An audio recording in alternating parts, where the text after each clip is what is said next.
Hello and welcome to the Writer's Room. I'm your host, Arden Coots, and joining me for this week's episode to discuss her writing journey, as well as what it's like writing with anxiety or having some imposter syndrome, is indie author Kay Sterling. Thank you so much for joining me, and I am extremely excited to talk to you today. So thank you so much for being on the podcast. Thank you for having me. I'm super excited. So I'm really looking forward to the discussion today, because I think it's something that a lot of writers, both traditionally published and self-published authors, can relate to, which is kind of touching a bit about like anxiety and how that impacts your writing and how you can work through some of those feelings of anxiousness and imposter syndrome. And so I'm really looking forward to that part of the discussion, but we're also going to be talking about the Nannies of New York series, which is doing spectacularly. Like, those books are fucking fantastic. And you also have a new one of those coming out, which is very exciting. And if we have time, I would love to touch a bit on your other writing as well, because you have like 80 plus books published. Is that right?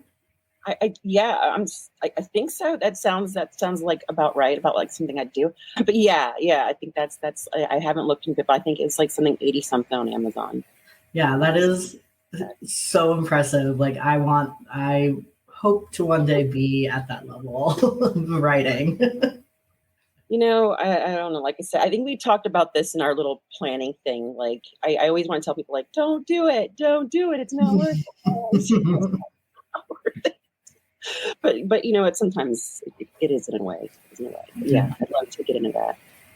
Super impressive. But before we jump into all the good stuff, please introduce yourself. And I would love to hear a little bit about your writing process to kind of kick things off. Okay. Who am I? I am Kay Sterling, and I am obviously the author of too many novels. I'm also a mom to 3 phenomenal little people. My baby is starting her senior year of high school this year, and I hate that. Before that, and before I started writing, I was a counterintelligence agent, and I worked in a pet shop and McDonald's and a little bit of everything before I found my way to writing. And I think that I try to pull all of that into my books. But I am right now, I think, most proud of my Nanny series and my Lightcliff books. And so, yeah, I'd love to talk about my process there and get into that. Awesome. Yeah. So you mentioned, okay, I have so many questions just from that little blurb you said. So I've got to try to remember to bring this up in the past, or in the future, because I want to talk a little bit about just love how you dropped that you were a counterintelligence agent and then just went on. So I have questions about that. But yeah, I'd love to hear a little bit about your writing process, because I know some folks, do you do outlines? Do you just sit down and kind of let the words take over? Do you listen to music? What kind of is your writing vibe? Cats in a bag. How about that? Yeah, no, I don't have any process. I think I'll show you this right here. This is one really dog-eared little note card that comes out at the end of every book when I'm trying to keep track of what's left and what needs to be done. And that's usually about as much as will come into a project, unless it's something I've pitched, which is a rare kind of blue moon thing, because I don't pitch and query very often. So normally there really isn't much of a process. And I always feel weird when I get asked to do these interviews, because I don't have anything. I've not really read a lot of craft books. I've read one, Zoe York's Romancing Your Brand, and I recommend that to everybody. I find weird ways, you've seen me in the little group chat, just be like, oh, hey, have you all read Romancing Your Brand? Which is do you get a percentage? Is she giving you kickbacks? No, she could though, and that would be great, because I'm always there's a whole bunch of us that are big fans of her books, so we're always pushing.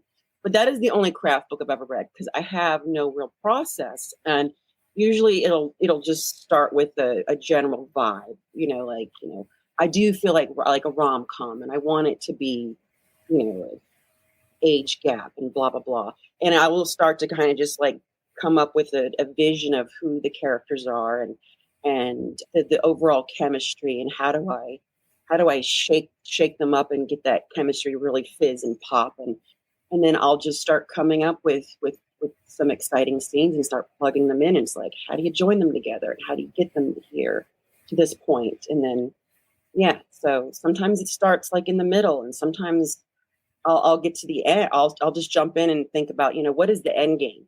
And, what are the steps that I want to get to this type of ending? So a lot of times it'll look like that, and just kind of just dropping pieces down until you got enough that you can kind of start braiding them together. I love that, because I think a lot of new writers maybe believe that they have to write like in order, and that was some of the best advice I ever read. I can't remember where I read it or who said it, but they essentially said, like, if you get stuck, don't be afraid to just jump to the next scene that you have in mind, and then you can fill in the blanks later. Yeah. And you can connect everything later. Like, you don't have to go in order.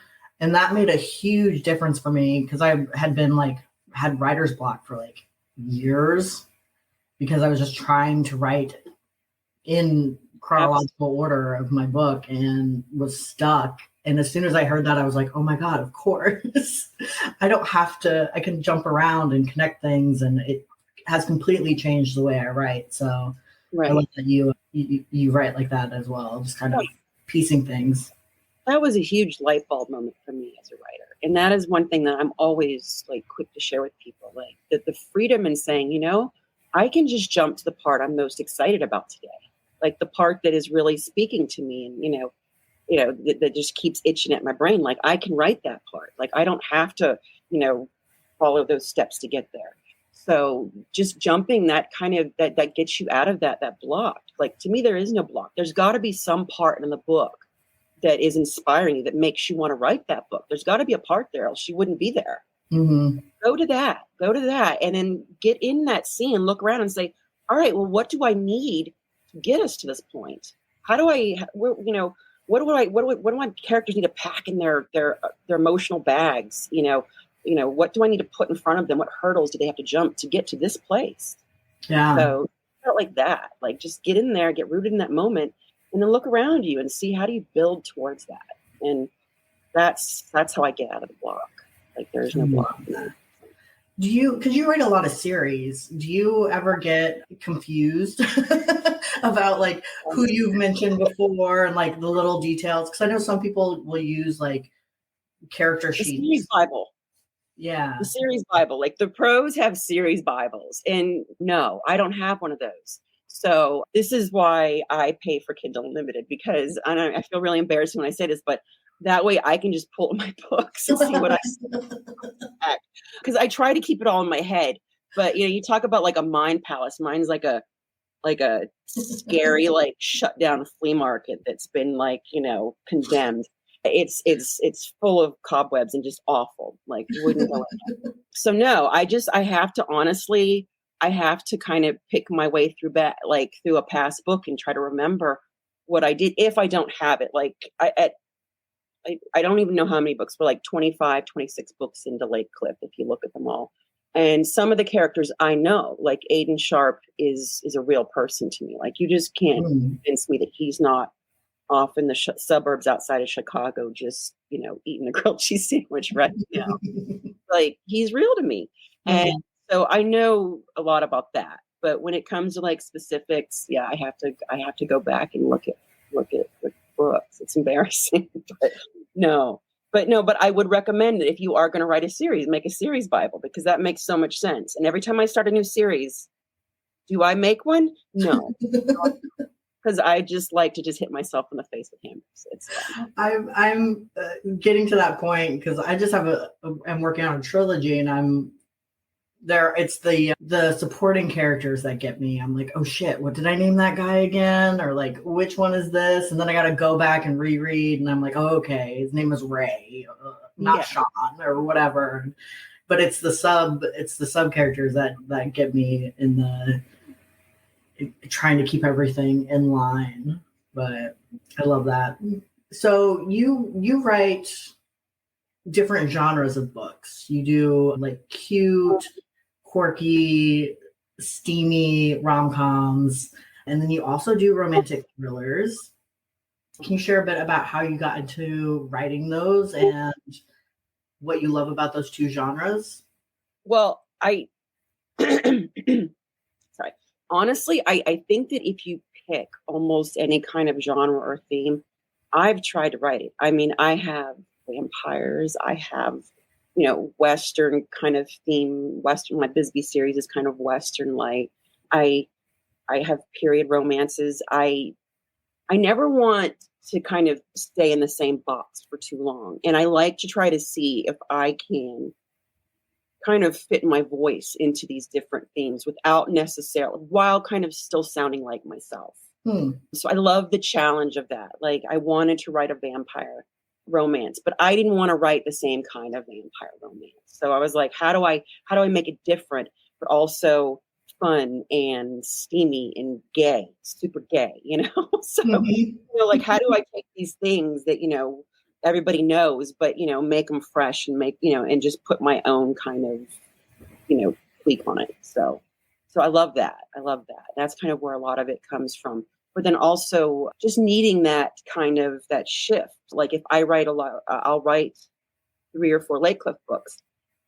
And then I'm like, oh, okay, I need to write something kind of soft and fluffy and, not be trying to work the mystery puzzle aspect of it. And, that kind of is it's kind of a break from that different kind of calculus that you're constantly doing with a rom sus. Do you, because this is again like a piece of advice that I've heard or like someone has told me, but do you find it hard to, like, I've been told you should stick to one genre and like really just do one. And then if you're going to do another one, then you should write under a pen name and do something else. Like, like, do you find that because you write in so many genres that it is hard to like market your stuff, or does it not really impact anything? Oh no, it absolutely does. It absolutely does. And it's one of those things. It's a blessing and a curse. Like, I've spent a long time building my Kay Sterling brand, but it is very niche with Lake Cliff, and that only appeals to a certain kind of reader. And for a long time, I would see that if I would take that break from Lake Cliff and write a rom-com, I would just expect at least like a 50% dip, in readership there. And so when I decided to, and this is kind of a weird kind of way to back into this, but when I approached Harlequin and Karina about writing the Nanny series, we had originally talked about doing it under a different name, Kit Sterling, because I wanted the freedom to kind of break away from those expectations and go in a totally different rom-com kind of direction. And that I knew that my established audience just wasn't super into. And I just kind of wanted like to rebuild a brand there. But then when all of that kind of didn't work out, I went with Kay Sterling because I had a reader. I didn't want to completely start from scratch because I knew that's a scary thing as well. And I mean, I have no idea how to market. Like I'm just always throwing things against the wall. It's just, but just completely starting from scratch, I just wasn't. It was like a huge daunting thing to just launch that Nanny series after stepping away from the current, having it dropped. It was daunting in itself. So I wasn't going to start from scratch with the Kit Sterling thing again. So that's a big decision that a lot of writers have to make. And there are pros and cons. And that's like, I think, a whole different podcast topic in itself, really. Yeah. And I go back and forth with author friends all the time about whether you should or not. And I think it really comes down to how much energy you want to put into branding and establishing. And I got really lucky with the babysitter or with the Nanny series because it had a great cover. And I lucked into that. That was just a huge stroke of luck. And it just kind of took off on its own. And I was able to just kind of let it gain momentum and ride that. And it kind of helped pull the rest of my catalog with it. So that was the bonus of keeping the name. Yeah. And so I want to get a little bit into the Nanny series, because you mentioned you were working with a publishing house, right? Yes. And then were dropped. I was dropped. Yeah. And then had to kind of like pick yourself up and keep going with the series, because some of the Nanny series had already been published under that. Well, okay. So, what happened was, and no, I'm really, really glad that we get to talk about this, because when it happened to me, it was just this devastating thing. And I didn't know that happens to people, that it's not a super uncommon thing, or that it was just even a possibility. I was completely blindsided by it. And it was just, and I was deeply ashamed. And I spent months going, what did I do? What was wrong with my work? And when we talk about the imposter syndrome, it's like, what is it going to take for me? What was I lacking? And, all these things. And I know that it wasn't about the book itself. Like, I know that, but I'm still going to always wonder about what I was lacking. And so I think it's great for authors to know that, when you're submitting a book, or even after the book gets accepted and you have a cover and, it's almost done with editing, it can get dropped. And it is not anything to do with the book, because I sat on that book thinking, it's probably not good enough. And then, it took like some pushing from a friend. Reese Ryan was like, nope. You put too much into that. You get it out and you get back on that horse. And I got a new cover and a new title, and I went ahead and instead of releasing as Kit Sterling, I did as Kay Sterling. And yeah, it worked out. It worked out for the best, honestly, because when I look back now, it was not a great situation. It wouldn't have been a great situation if I had stayed.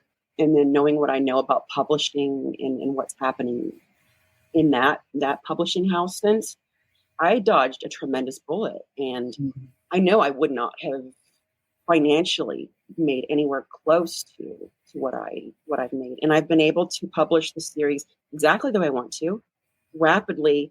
And, I'm able to use the money and put it into other books and, my promo stuff. And I have all that freedom, and I'm not waiting and getting like a trickle of royalties and having somebody pulling my strings and telling me what I can't do. So yeah, because you've had like really awesome success with the Nanny series. Like I feel like it like I just remember one day I was like scrolling on Instagram and I was like, you popped up right. And I was like, what is this? And then I feel like it has just been like up for you. It was a game changer for me. I mean, it because I had been on Insta and I'd been on Twitter, but in the Twitter community, it was more of an author space. But I really had no connection really outwardly with readers aside from, my small Lake Cliff fandom that was really loyal, and I was hiding there in that comfort zone.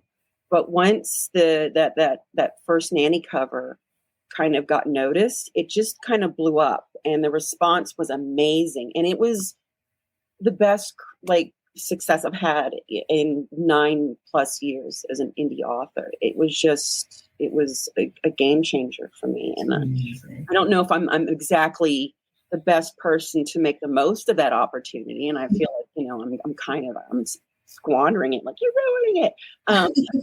Lady. But yeah, it's been huge. Like, I was not expecting that. I mean, go for it, but I was not. It's been a great response. And so you mentioned that like getting dropped kind of like it was a little bit of a hit into the self and like your anxiety and everything. Do you ever have moments where you're writing and you're just like, what the fuck am I doing? Like, what is this? Like, what time is it? Probably about an hour here. It's a daily thing. It's a daily thing. And you know what? Every book, I think I get about like 40% in, and I'm just like, what am I doing? This is never going to come together. And then usually about 2 weeks later, it's like, okay, as I'm reading through the pieces that are there, it's like, okay, maybe we might be able to eke another one through. Like, might get another one past them, because I'm always waiting for someone to go, wait a minute, she doesn't know what she's doing. She doesn't know what she's doing. I feel that. I have yet to publish a book, but it's coming hopefully this year. But I've seen it and I'm excited. Yeah, there's a part of me that's terrified, because it's like the anxiety is real, because I'm like, oh my God, what if people find out that I'm not like a real writer? Like, in my mind, there's that like term, but also, what is a real writer? Who defines that? Yeah. I love how, like, I was thinking about it. I was like, they're going to ask me about imposter syndrome, and then I got to explain to them that I am like the queen of imposters. So I guess it's good that you're asking me. They're going to figure it out. No, because it still kind of blows my mind when this comes up and people are like, how do you deal with imposter syndrome? I'm like, I don't know. How do you deal with it? But here's what I think. And don't, like, I've thought about this a lot. And you kind of sent me the outline and what we were going to talk about. And honestly, I don't think you should get over it, because I think the minute you get over it and you go, I know what I'm doing, I know how to write the perfect book, because that's when you get that kind of and that stubbornness, and then you stop learning. Learning, and you stop listening to readers, and then you don't grow, and then your writing doesn't grow, and you become a dinosaur. Yeah, that's a good point. It keeps you grounded. Well, yeah. Have you ever experienced it to the point? Because I think personally, one of the reasons why I stopped writing for like years, like there were a lot of things, but I think part of it also was just the concern that if I putting your work out there it's terrifying. Like, you want people to like it, some people aren't going to like it, but it's also like you're putting a piece of yourself out there with your work, so it's hard to not take things personal sometimes.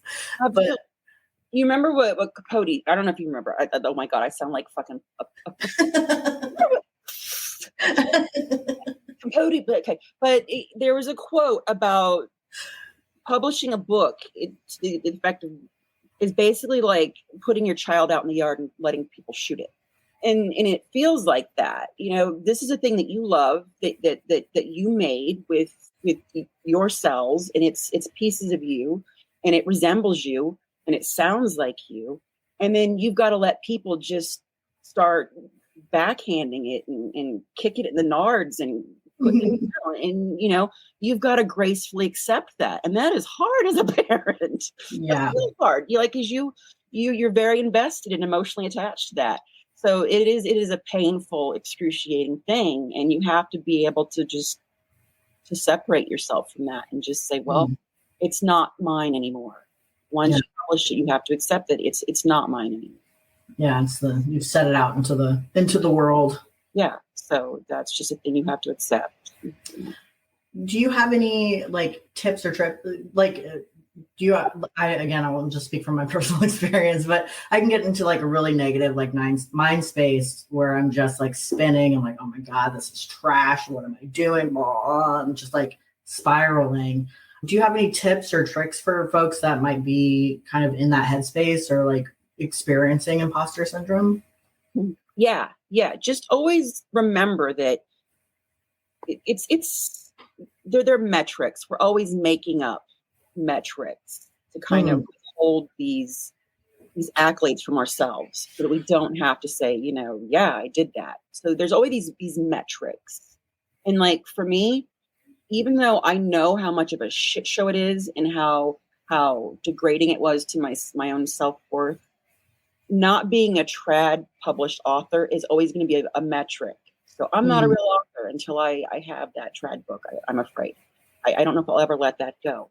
But to quote another dude, Roosevelt said that comparison is the thief of joy. And it really is. And I think that as writers, it's really easy to see, like, if somebody has a Publishers Weekly announcement for a new book deal, or see somebody who's got like, I get like seriously like the cover envy when people have these new special editions with the pretty edges and the little like the envy, like, but that's what sucks the joy out of you. Author is when you're constantly setting up those metrics that are based on other people's successes. And if you do that, you will never be happy, and you'll never get past that imposter syndrome, because you'll always find ways to hold that for yourself. Yeah, the comparison. Yeah. So just look at what you're doing and find the routine and the thing that gives you joy and makes writing work for you. Pay attention to that, and just keep honing that until you find something that works for you. And you just gotta, you've got to stop comparing yourself to other people's successes and finding those silly metrics, and just focus on the work and doing the best work and telling the story that you want to tell. Yeah, that's good advice. That's because it's definitely hard to do that, because it's easy to be, well, how do I want to say this? I enjoy seeing other authors' successes. Like, it brings me great joy, like with your series, with like M.A. Wardell, Jay Lee, like just to see indie authors like just kicking ass and taking names. I'm like, yes, let's go. It's super exciting. But there is always that like little inkling of like, ooh, I hope mine does as well, or gets the same response or whatever. So it's definitely hard to not compare, but I think what you said is spot on, where it's finding the joy in what you're doing and just like enjoying the process and the writing. Well, and if you do your thing really, really well, that is the thing that people notice and people get excited about when you're doing your thing. So just kind of keep that in mind, that, you can be chasing somebody else's whatever. And I mean, it makes sense, because we're all people who want to eat and keep rooting. See success, and we're like, I want that too. But you just got to just remember that, that's somebody thriving and doing what they're good at. So you try to copy that. It's just going to suck the joy, and you're going to suck trying to copy them. So just do what you do. Love that. If you're up for it, I would love to circle back around to talk a little bit more about your process. Okay. Because I'm very curious as to where you get your inspiration from, because you do dabble in like so many different, not dabble, but you write in so many different genres. Like, we'll take the Nanny series, for example. Like, were you just chilling one day and you were like, holy shit, I'm going to write a series about nannies? Or like, what moment inspired you? Right. I mean, and a lot of times this is an isolated, and it's a weird one, but I think it's also a really good one from a craft perspective. And I say that with quotey fingers, but a lot of times it is something random that sparks an idea. Like, I had a reader say, have you ever thought about writing assassin? And I was like, no, I would never write an assassin. I was like, oh, what if his name was Mr. Lavender? And then suddenly, like, in my head, he's coming together, and I know exactly what he's like, what he looks like, and who he is. And then, it'll go from there. Or I will sit down and say, okay, I'm in the mood to do another Lake Cliff series, and I know that I want this to be like a 3-book heist arc. So then I will start thinking about what I want that to look like. And that was the Speed series. So, and that will, and that's how that'll come together a lot of times. But with the Nanny books, I did say it was a calculated thing that I said, I want to write something that is totally different than what I've been doing as Kay Sterling. And I want to try to reach a new market. And I had access. I was privileged to have access to an editor at Carina, and who I could pitch to. And I said, what if it was something like, I said, I want it to be something with super fluffy. What's fluffier than like nannies? And I said, what if it was like the Babysitters Club meets The Sound of Music and Mary Poppins, but hella gay? I wanted them to be like like these super over the top New York fairy tales, like something that you would see like as a J-Lo movie, Mhm. but something that I would have gay characters being the heroes in. Like these are things that you never get to see. These are never vehicles for gay characters in Mhm. Hollywood and stuff. Like, I mean, it's just starting to be now.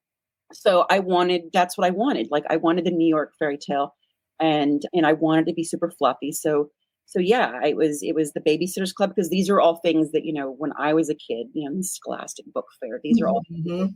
I loved. And, who doesn't know those and connect with those? So, and Harlequin loved that. And they were like, sure, put together a pitch for 3 books. And I did. And they said yes. And it came together really fast. And so it was very much like a calculated, what's going to be the most, super sweet, fluffiest, like make you gag, just hop in here and feel like a hug kind of series. That was Mhm. my thing. Like, I just, what, the world is shit. Like, what is something that'll just totally numb your brain and just make you smile like an idiot? Yeah. Come in here and be a goober.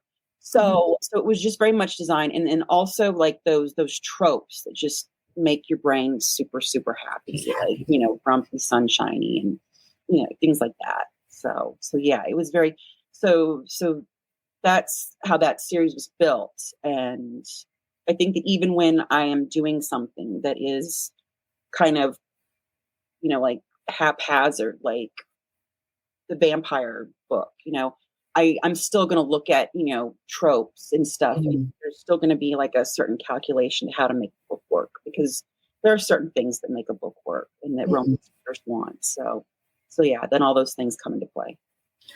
With the thrillers that you write, do you ever tap into your previous life of Absolutely.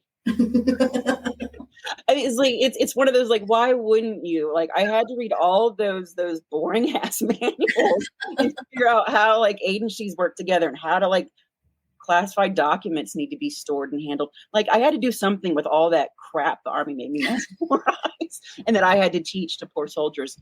So yeah, it was a way to kind of use that. And also because that's another area where you don't see gay characters thriving and kind Mhm. of running the show. Like, you don't get to see like a gay John Wick kind of character, which is, Yeah. Lavender is an amalgam of John Wick and Hannibal Lecter, but he's paired up with a former chief of police. So it becomes this kind of opposites kind of buddy comedy, because they're not Mhm. romantically, but they're like, it's a bromance. And then the whole series, like Lake Cliff, has become this, it's about Aiden Sharp, or, it starts with him in his romance. Then it's a bromance between his husband and this sort of serial killer. And they become like, buddies who solve crimes and stop bad guys from taking over Lake Cliff. And and then there are hackers, and there's it's just it's wild. Oh, I But love these are it. things that you don't get to see gay characters do. So yeah, I really liked pulling my knowledge of different intelligence agencies and geopolitics and whatever, and making that kind of intense kind of action suspense world for queer folks.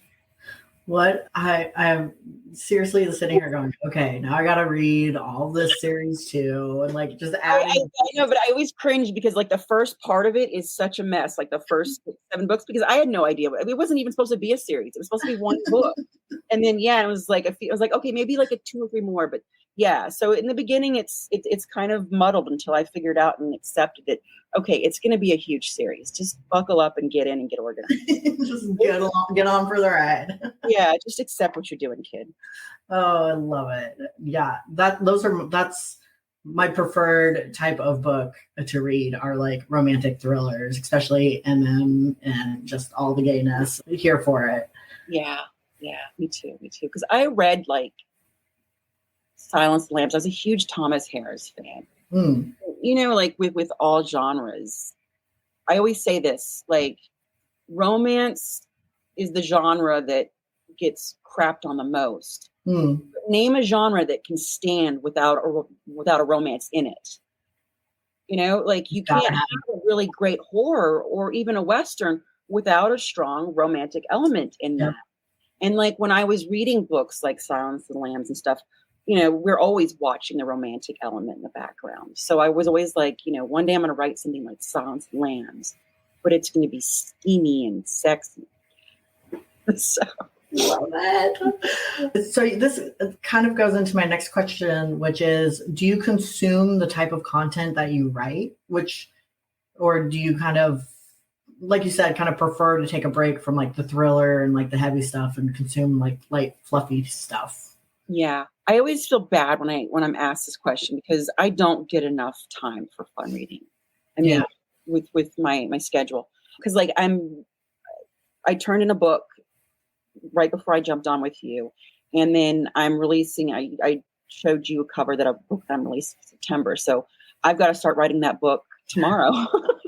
But I'm going to make time to read in between, and I'll be reading for a friend, so to help with the blurb for his book.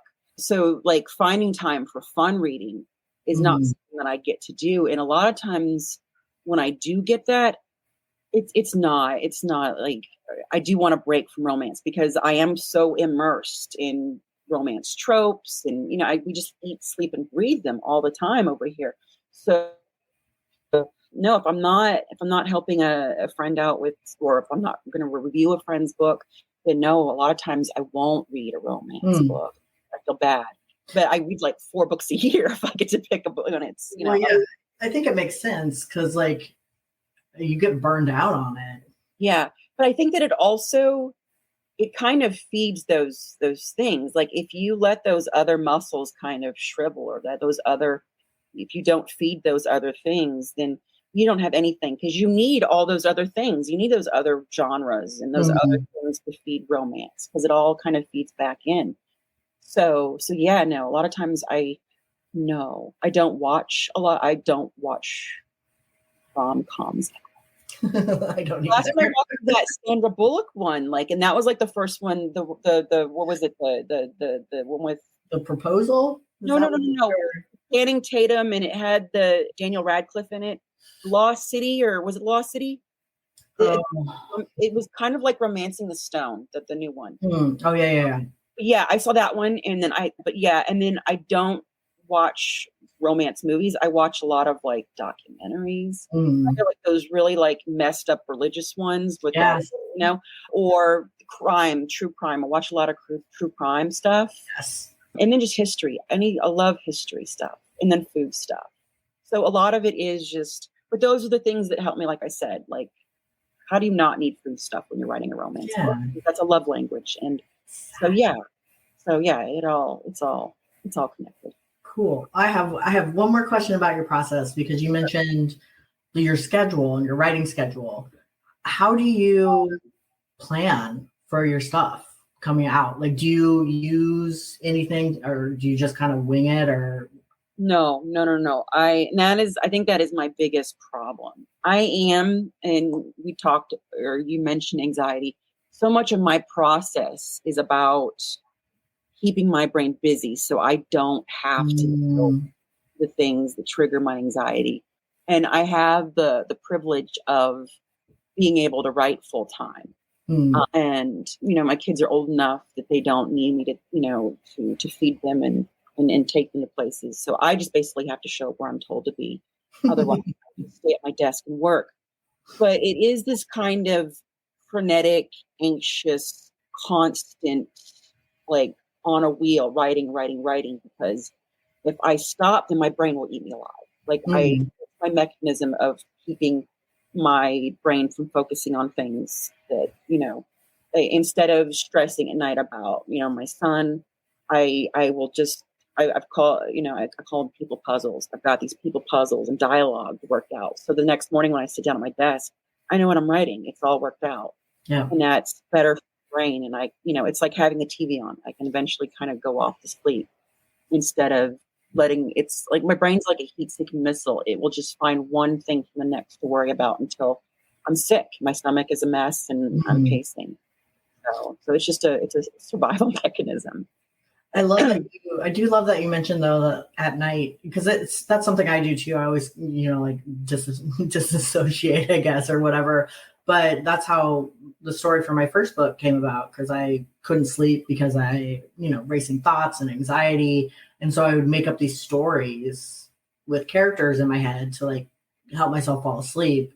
And those stories eventually became Fall Into Midnight. And so yeah, I can totally relate to that experience of just needing to like have something that keeps your brain busy so you're not thinking about all the things and letting your brain go wild. So Yeah. that's really interesting. Yeah, like my first 3 books, when I finally sat down to write for the first time, were basically like a backlog of stories that I'd had that were just I kept playing over and over and tweaking for years to just keep my brain from eating itself to death. Oh, yeah. Oh, anxiety, man. Yeah, it is. It's a bitch. It is, and it's one of those things that we forget that our brains are meant to keep us alive. They're not supposed to be like where we go to just kind of rest and be soothed. It's a defense mechanism, and it's how we function. And some of us, our brains are just overactive and can't stop. They just can't transition into saying, we're not still being hunted. It's that primitive whatever restlessness. So yeah, brains are weird that way. We are in fight mode constantly. Yeah. Yes. Do you have any kind of last words of advice for authors out there? I think I would just still kind of say, like, try your best to stop looking at those metrics, because first of all, even if you climb over one, you'll chances are you'll find another one.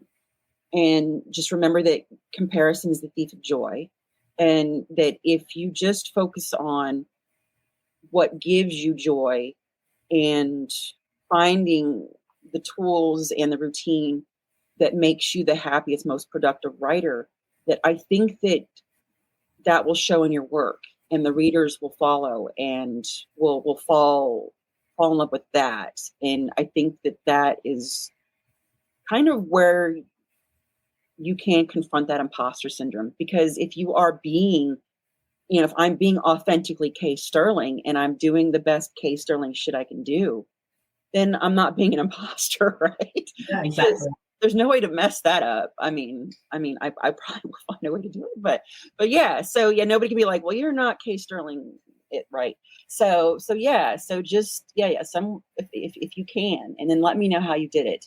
What's the metrics, or I'm sorry, just let go of those metrics and just focus on doing what you do and making that your niche and doing that as good as you can, and hopefully the imposter syndrome will kind of fall away and the readership will kind of grow there for you. Great advice. I love it. Is there anything that you're currently working on that you'd like to share with the listeners? Yeah. And thank you for letting me talk about that. And like I said, I just sent Charles the first draft of the Enchanting Nanny, which is coming out shortly after this. I think August 17th is when we'll be releasing the Enchanting Nanny. And that is Penny and Agnes's love story in our Nanny series. And this is my first full female story. And talk about metrics there. Like, I'm so afraid that it's not going to be as good as like, my heroes that I'm like, I gotta be as good as Meryl Wilsner or Ashley Herring Blake. And like, I'm trying to kind of scoot in there and like, maybe nobody will notice this. So that's, yeah. So my first full length female romance is coming out, and it is a sapphic cottage quartz summer bonanza. It's like, yeah, they're getting out of the city and they're going to a cabin in the Catskills, and there is fishing and tumbling into poison ivy and just all kinds of woods shenanigans, and it's so cute. It's so cute, but it is I think a lot of people were kind of maybe a little bit let down that, Giles, Ashby, and the Handy Nanny were slow burns after the last Nanny in Manhattan. But there is no chill. Agnes and Penny, no chill. They have hooked up before the book opens twice at their brothers' weddings, and every time they get together, it's like bang. They can't. It's messy, and then they're both trying to play it cool and work together and not let anybody know that they have this thing, and they're both just the biggest geeks and have this. It's just crush, just like the super crushing going on in this. It's just they're just the biggest nerds about it. But yeah, and they're animals, so they're just bang. they don't even try to like pretend. They don't even try. Like the second day, and Penny's like, "Why are we acting like we have not with? Because this is making me crazy." so they just So there's no chill. They have no chill whatsoever. Oh my God. It's great. I'm again, I'm nervous. I'm nervous because what if everybody hates it? So it looks adorable just based on like the cover art, which is fucking fantastic. Like the cover art is just so good and adorable, and I cannot wait for it to come out. Well, I'm scared. I'm just scared. I'm scared, but I'm super excited. And then in September, at the end of September, I am launching a new trilogy. I'm saying trilogy. I'm hoping I can keep it as a trilogy and it doesn't become like an expanded universe. It's about a young FBI agent who is like the FBI's least favorite agent. Everybody in the whole hates him. The whole bureau hates this guy because his dad was like a legend and he didn't know his father's reputation. Director hates him. So he pairs him up with this professor who everyone thinks is a witch and a psychic on this case that they think is a nuisance case. And it ends up being a really exciting case involving some young girls who are into witchcraft who go missing. And there is a possible cult connection. So these two are going to be paired up, and it's going to have like supernatural meets Mindhunter kind of vibes. And yeah. So these two are going to be like in a car and trying to figure out how to deal with each other. And there's a little bit of witchcraft and probably some heat. Fun. That's my jam. I'm a huge fan of Jim Butcher, The Dresden Files, which is like, wizard and cop pair up to fight crime, and just like that's one of my favorite genres to read is like that, or that trope, I guess. So I cannot wait. Yeah, I've dabbled in characters who were witches or mediums and just a little bit, and done like paranormal light. So I'm excited to kind of explore that more. And I'm trying to decide now if we're going to go all the way, or so that's going to be a surprise that I think all the surprise, because I have no idea yet. But yeah. So again, something new. So I'm gonna try to see. That's the challenge. Wait. Oh, so many good books. Where can folks find you? Like your Instagram or website or both? Yeah. My Instagram, it's K_Sterling _ on each side of my name. Is anybody on Twitter anymore? I don't know. By the time this posts, if Twitter will still even be a thing. I'm there too. I'm on Facebook, but not as much, because Facebook also, like, their algorithm keeps changing, and every time you go on there, everything looks different. But I try to be there. But I'm on Insta, ksterlingbooks.com. I try to update my website pretty regularly. You can always find me there. Great. And yes. I will be sure to include links to Kay's Instagram and website and Facebook so that you can find them super easily. I would highly recommend following Kay on Instagram because your content is top notch, wonderful. I enjoy every time you post something. I'm like, yes. Oh, thanks. It is so rough for me. It's one of those things. Like if you're an anxious person, it's a very choppy kind of place to kind of swim in. But and one last question, which I'm trying to remember to ask people on the podcast when I have guests, but do you have any recommendations? Like what again, we kind of talked about books, but do you have a book, a music, a TV show recommendation for the listeners? Yeah, and I'm glad you asked because we talked and I mentioned that as soon as I am done here, I'm going to do a quick read for a friend. I get to read Mistletoe and Michigas. No. Yes. Nice. Oh, yes, I'm going to read that next. I'm very excited because Teacher of the Year was one of my favorite books of the year. M.A. Wardell is brilliant, and I love him. I got to tell you a quick story. This is the funniest thing. So I know his real identity, and we were friends on Insta first, and I was just loving him, and all of a sudden this Wardell person is like just kind of like tapping me on the shoulder on social media and like, oh, I have this book coming out and it's about a kindergarten teacher. And I'm like, wait a minute, this sounds like my friend's book. And I don't, I realized it was him. And anyway, because that's how much of a goober I am on social media. I'm like, who is this person coming in? Like, I'm going to support them. But, low key, my friend's book is going to do better. And I'm going to support So yeah, it took me a good minute to realize that they were the same person. But yeah, M.A. Wardell is one of my favoriteest people, and Teacher of the Year just kind of blew me away. Like, whose first book gets to be a mic drop like that? How dare he? And then also my friend Reese Ryan. I'm like her biggest fan. She's got her new Valentine Vineyard series is out. And then Jay Lee, who is a friend of ours, Whisper into the Night. Oh, so good. Is that right? Whisper into the Night? I always get that. Yep. Whisper into the Night. Yes. So and then the sequel to that is coming out. I'm like, I cannot wait. And then Jay just had another one come out. Yeah, right? the sequel. Well, yeah. Well, Jay's got a lot of stuff. Jay's about to like bless us with all kinds of good. Cannot. Yeah. And then you have Calling It the Night, which I am super, super stoked and looking forward to. So yeah. Soon, hopefully. Yeah.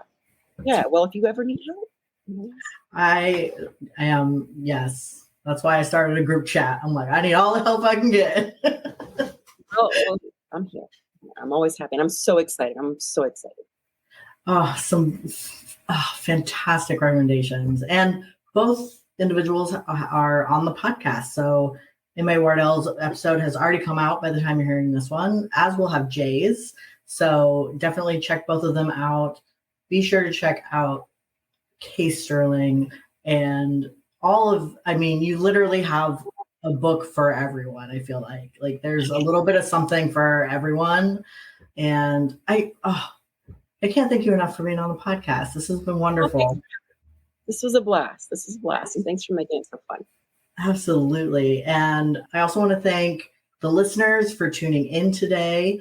If you have questions or comments for me or any of my guests, including Kay, you can email me at funfriendspodcast@gmail.com or DM me on Instagram at funfriendspodcast, at funwithfriendspodcast.